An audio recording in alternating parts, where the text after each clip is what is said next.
All right, let's enter into the temple of spiritual intelligence and inheritance. I said intelligence, intelligence and inheritance. This is our winter season, or our crone as an archetype, woman's archetype. Um, we used to call this red tenting, and red tent basically means, so they used to do back then, ages and ages ago, when women would honor their bleed, they would set up red tents and just hang out there, be with each other, take care of each other when they're in their bleed. So, but when I do my red tent, basically meaning have an hour to myself, at least an hour during my bleed to go through everything, it sets up the rest of the cycle. Here is where you ground in integrity. So, like I mentioned in the earlier lesson, that on the bottom left hand corner, you'll see days 1 through 6. So, some girls have days 1 through 4, 1 through 3, 1 to 2, 1 to 6, sometimes 1 to 8. My bleeds used to be almost 2 weeks, actually. So it varies throughout your life, and it varies with your lifestyle and the amounts of stress you have. Hopefully, you do have a bleed. It's your body's intelligent way of purging away things that we don't need.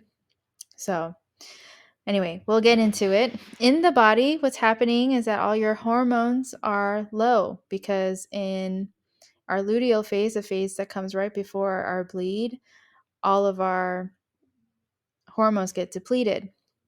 And so in your bleed, your estrogen starts to steadily climb up, as well as your testosterone, which brings up more self assured feelings. And you also, in the bleed, you restore your sexual creative energy here. The mood is insightful at a soul level. You're in preservation mode, i.e., red tent. You're introspective, like winter. You're needing alone time or hermit mode. And you're living the slow life. You want to live the slow life. So here's some things to notice. You can notice when you're instinctively know the best decision there is to take in terms of anything that's going on in your life. You're more clear about your purpose in life. You're able to connect to your yoni directly. You're purging thoughts, things, and people that no longer serve you anymore. You can cope easily with change. You're able to forgive and forget easier. Also, here's what I started doing when I started cycle syncing.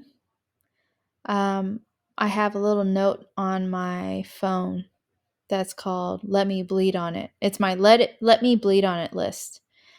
So that's where I will store ideas and projects that come up into my brain, and I might want to, you know, start, right? You ever have those things where you have like a brilliant idea and you're like, well, I don't know if I want to start it now, or I don't know if it's actually a good time to do that, or yeah, that's the best time to make a decision on that is during your bleed. Okay. I also have a free red tent checklist, so that while you're bleed, you're resting your body, right? Hopefully, you have an hour to rest your body. This is where you take inventory of what's going on in your life, in all areas of your life, your family, your relationship with yourself, your health. This is like winter, like, the vibe of New Year's resolutions, right? Like, oh, I need to do this better, do that. This is when you really get in touch with your intuition and make those decisions.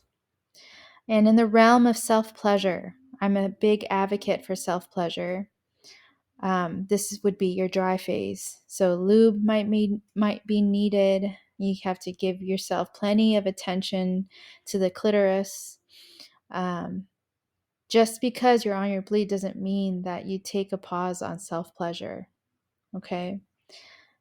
It is always important to, if you feel called and when you are ready, to give yourself that sense of self touch and nourishment so that you can know how to receive that love, the love that's healthy.